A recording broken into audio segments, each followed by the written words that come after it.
What is up, everybody? Welcome to DFS by the Numbers. This is my prize picks breakdown for UFC Vegas 82. We got Brendan Allen going against Paul Craig.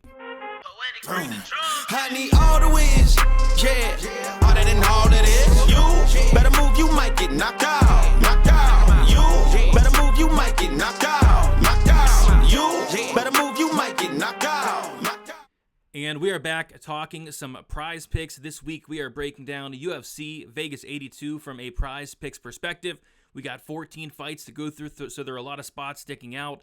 I'm going to be giving out 10 things that stuck out today from a prize picks perspective. I'm going to talk through my 10 favorite plays here. Before we get started, if you guys could please do me a favor, leave a like on the video, subscribe to the channel, comment down what you guys like from a prize picks perspective. What are your guys' favorite plays? If I'm missing anything, I'll be happy to hear what you guys have to say down there. And then, yeah, if you guys are new to prize picks and want to check it out, use promo code DFSBTN and get yourself a 100% deposit match up to $100. It helps me, it helps you, it's free money, and I do highly recommend checking that out. Again, promo code DFSBTN. All right, we'll get into it here.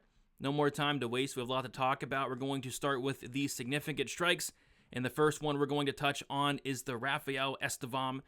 It's set at 58.5. We're going to take the less here. The reason being is I think for Rafael Estevam and really anybody that fights Charles Johnson, the game plan is going to be getting the fight down to the mat early and often.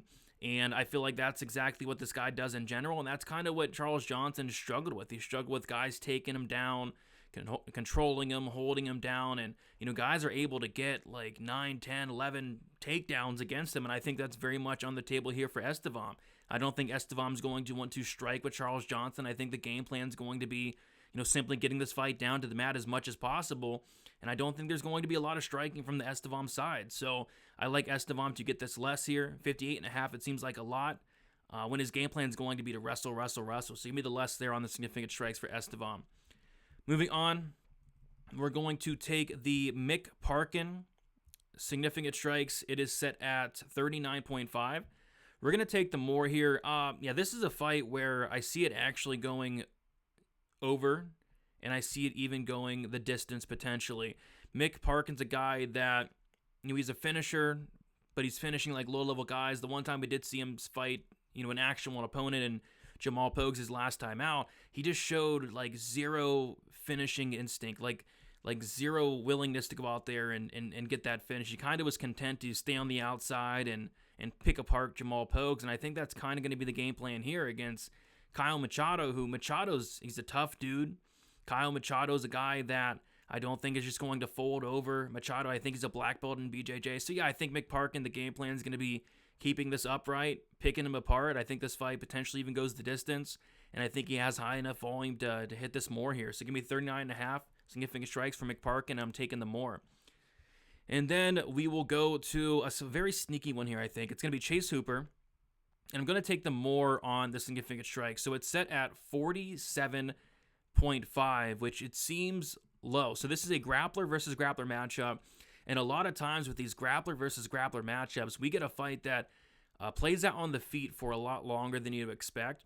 And that was kind of the case in Chase Hooper's last fight with Nick Fiore, where Chase Hooper went out there and landed 149 significant strikes. This is a guy in Chase Hooper is extremely high volume. He sets a crazy pace, and he lands 5 significant strikes per minute. I just feel like this is way too low here, unless they're expecting maybe an early finish, which I really don't. I think Chase Hooper's live for maybe a late finish after he potentially breaks down Jordan Levitt, slows him down a little bit.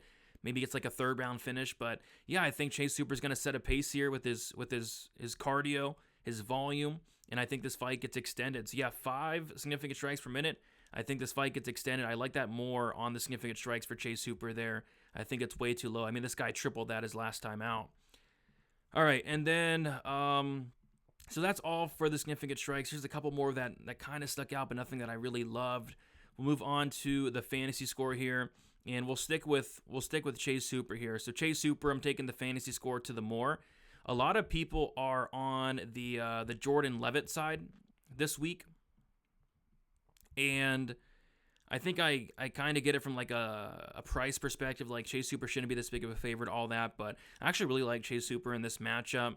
I think Chase Hooper can kind of break Jordan Levitt. Jordan Levitt, I don't think he has the best cardio. He's kind of willing to play off his back at times, and that's not going to work out against a guy like Chase Hooper. Chase Hooper, black belt in BJJ. Chase Hooper actually has really good ground and pound as well. I think Chase Hooper can potentially mix in takedowns. I think he can have that high volume attack, and I think Chase Hooper's live for a late finish as well. And I think if he does win this fight, I think he crushes that fantasy score of 80.5. I think really all he has to do is go out there and win, because I think this is going to be a fast-paced fight where the winner does score well. So I like Chase Hooper taking the more on the fantasy score there. Oh, what else we got here? We'll do Mick Parkin once again. I mean, this is too high for me. Mick Parkin, 110.5 on the fantasy score. I'm taking the less. Like, I don't see him going for takedowns. I don't see an early finish. I don't see like crazy volume coming from Mick Parkin. I think this goes 15 minutes and 110.5. I just don't see it. Like, you get 20 points for a decision. So for him to go out there, win a decision, and hit this more, he'd have to put up like a crazy amount of volume, which I just don't really see happening. So yeah, I think the less here is solid, unless he does go out there and finish Machado early, which, like I said, I don't really see happening. So give me the Mick Park and taking the less on the fantasy score. So that's it for the fantasy score for me. Going to now move on to, we'll go to the takedowns here.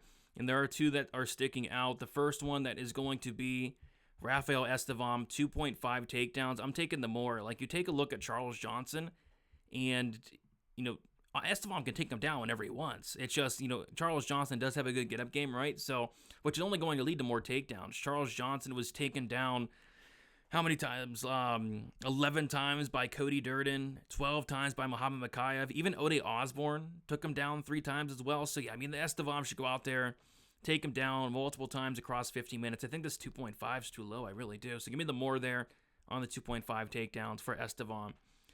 And then the other one that did stick out was going to be the Chase Hooper takedowns, 1.5. I'm taking the more. Jordan Levitt has no takedown defense. Let me see what it is. Jordan Levitt's takedown defense on paper is 30%. 30%. I mean, so if Chase Hooper does go for takedowns, he's probably going to get them. And I think this fight does get extended. I think the more is very, very much possible on the Chase Hooper side with that terrible, terrible takedown defense of Jordan Levitt at 30%. Give me the more there for Chase Hooper. A lot of Chase Hooper props sticking out this week. And then finally, we'll go to the fight time. And there are a couple things sticking out here on the fight time. We'll start with Michael Morales. I'm going to take the more there on the fight time. It's set at 10.5. I could potentially see a finish here, but I think this fight does go the distance. I think this fight does get extended, and they go the full 15 here. Morales, he does have power, but Jake Matthews, although he has been like knocked down a couple times, he is very tough. He is very hard to get out of there. Even Matthew Semmelsberger took him to decision. Matthew Semmelsberger knocked him down in all 3 rounds. He's tough. He can recover. Morales, I could see him like knocking down Matthews a couple times, but I think this fight does go 15. I like the more than 10.5 minutes there. And then I'm going to take the Nicholas Mota. I'm going to take a more here. It's set at 12.5, which it has moved a little bit, but I still like it at 12.5, just because Trey Ogden is a guy that is so risk adverse. Like, he's a guy that's going to make the fight as boring as possible. He's going to go in there and he's going to basically do everything in his power not to engage with Nicholas Mata. I see Trey Ogden skirting across the cage for 15 minutes, trying not to get hit, making this fight terrible, and this fight going the distance just because neither guy's doing anything whatsoever. So I like the more there on the Nicholas Mata fight time, just because Trey Ogden doesn't want to be in there and fight. And then the last one I will go with is another Mick Parkin prop. If they still have it. They do. It moved as well. So I'm taking the more here on Mick Parkin. It was 8.5. It has moved a significant amount here. But like I said, I still think this fight goes the distance. I still think this fight goes the full 15 minutes. Mick Parkin hasn't really shown the ability to go out there and finish somebody at the UFC level. Showed just zero killer instinct in his debut against Jamal Pogues. And like I said, Kyle Machado, he's no slouch. He's no bum. I think he's tough enough to survive the full 15 minutes. So, yeah, I like the Mick Parkin. More than 10 minutes, I think we see an extended fight, and I think we see a fight that does go the full 15. So, yeah, taking a lot of mores here on the fight time. I like to usually look at some lesses, but there's not really much sticking out. Like, I could see The Allen fight potentially finishing, but I don't love it. The Talbot fight potentially finishing, but I don't love that. Yeah, nothing really sticking out in terms of a less on the fight time. So taking a couple mores there. But there you guys have it. Thank you so much for watching. If you guys could, leave a like on your way out. Subscribe to the channel. Check out PrizePicks. If you're new, use promo code DFSBTN. Get yourself a 100% deposit bonus up to $100. And then finally, comment down your favorite play. If I missed something, let me know. And yeah, looking forward to hearing what you guys got. So yeah, guys, best of luck. And we'll talk to you soon. See you later.